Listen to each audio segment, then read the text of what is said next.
So, my name is Kip LaCrone. I'm one of the friendliest, nicest, kindest, most giving, most fair, most honest people you'll ever meet. I don't take from other people. I don't hurt other people. I've never thrown a punch on anyone in my entire life. I've never gotten in a fight. I've never really had to. I normally live in Austin, Texas, but right now I'm in Maynard, Texas.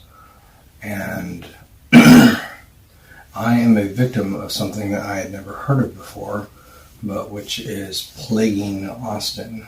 I had never heard of the concept called gangstalking. It has nothing to do with street gangs. And it basically normally involves a group of people that go around harassing people from afar and basically torturing people or nagging them to death with no motive. There's no personal motive. There's no financial motive. They do this for sport. They do it for fun. And from what I've gathered online, it typically involves hacking. It typically involves, playing high frequency noises. You can get an app on your phone that does that, and you can annoy your neighbor. And if you amp it up, you can really annoy someone from a distance. And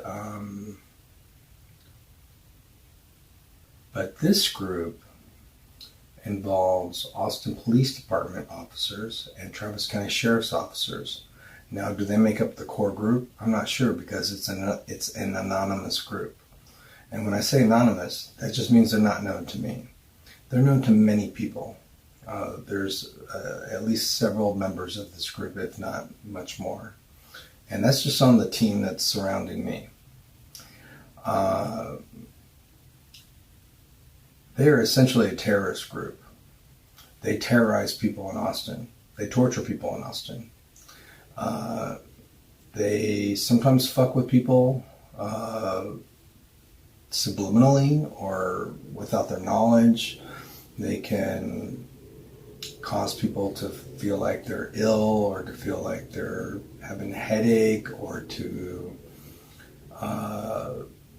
have vertigo, to not have a good sense of balance, to have dropsy, to just have a series of unfortunate events. They might stick around for a day on someone. They may do it for a weekend. They may do it for several weeks. They may do it for several months. In my case, they've been doing it for several years. They have been in my life, I believe, for over 5 years. I did not become aware of them consciously or blatantly knowing that it was a group of people doing this to me until just over 2 years ago, in, I believe, September of 2016. That's when I had lost my house. And there had been some strange things going on in my house off of 51st Street near Highway 183 in Austin, Texas, in a neighborhood called Senate Hills. I don't know if it's related to this group who must use drones for what they do. And you can buy a handful of drones for less than an Xbox or a PlayStation. But I think these drones are much more expensive, and they have fancier devices on them. I do recall on NextDoor, someone had posted that someone was flying drones in the neighborhood in a company-marked vehicle, and I don't think they ever got the name of the company. Those people said that they were flying drones to get aerial shots for the homeowners association.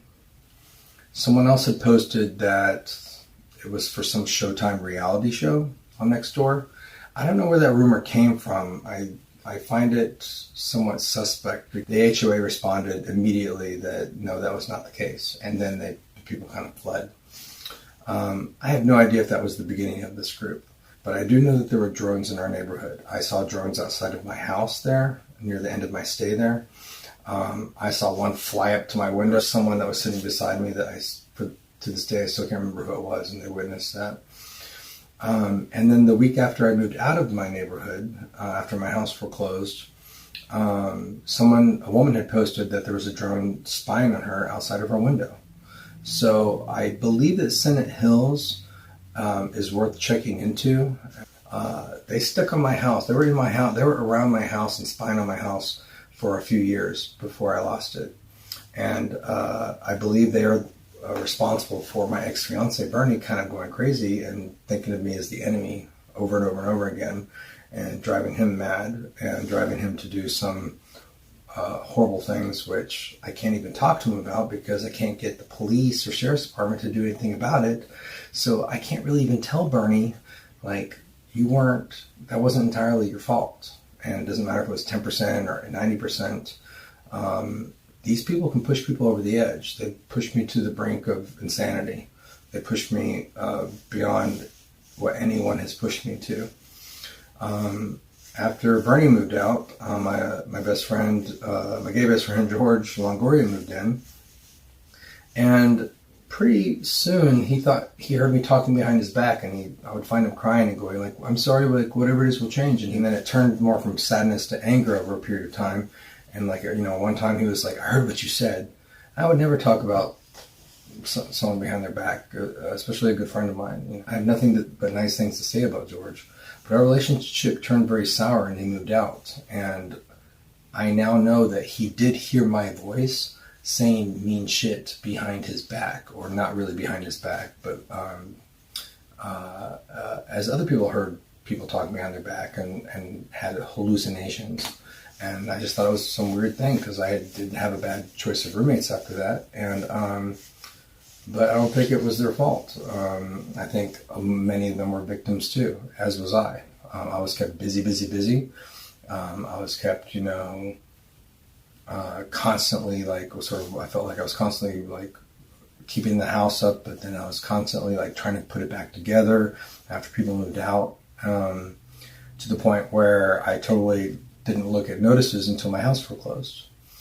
And I know now from these people, not just from them saying it, but from things that happened in the past when I was at my house, that, oh my God, you were there then. That's why Bernie went crazy. That's why George went crazy. That's why this happened.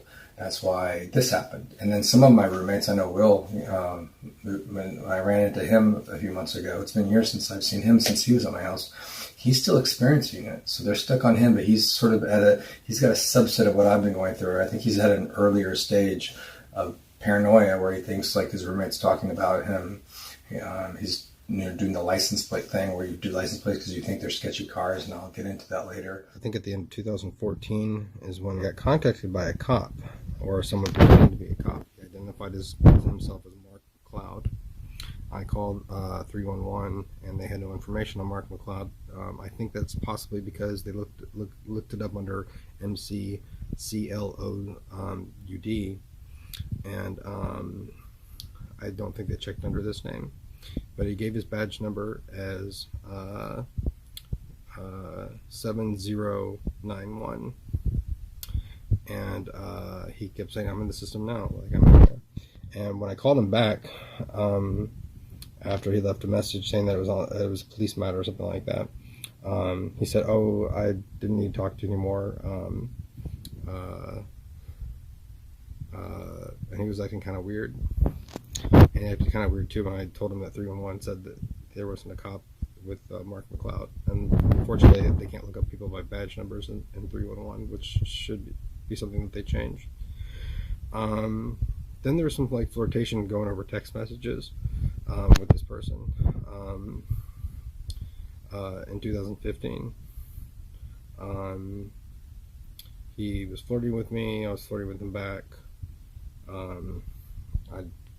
At times I thought I was being set up, and I was like, I don't know if this is going to be a win-win or if you're like setting me up, but he was acting like he was going along with it. And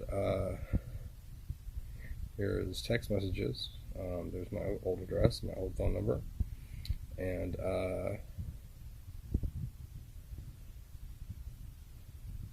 And he's like, it will be a win-win. And that's the phone number that he called from. 666, kind of ominous. But the strange thing is that when I contacted him, when I started adding him to the emails, oh, and his phone number is listed as do not trust. But when I started contacting him, at the end of 2018, I added him, I copied him, his police address, his police email, his AUSPS, whatever it is, .org email address. I copied him on that in December. And I said, you were implicated in these cases. And he just happens to be in tactical. And tactical is also known as SWAT, special weapons and tactical. Special weapons would be be a label for these directed energy weapons that police have for riot and crowd control and for hostage and crisis scenarios. And he stopped responding to me. I don't know if he has that number anymore, but there it is, 512-666-0273. I don't know if it was someone posing as him,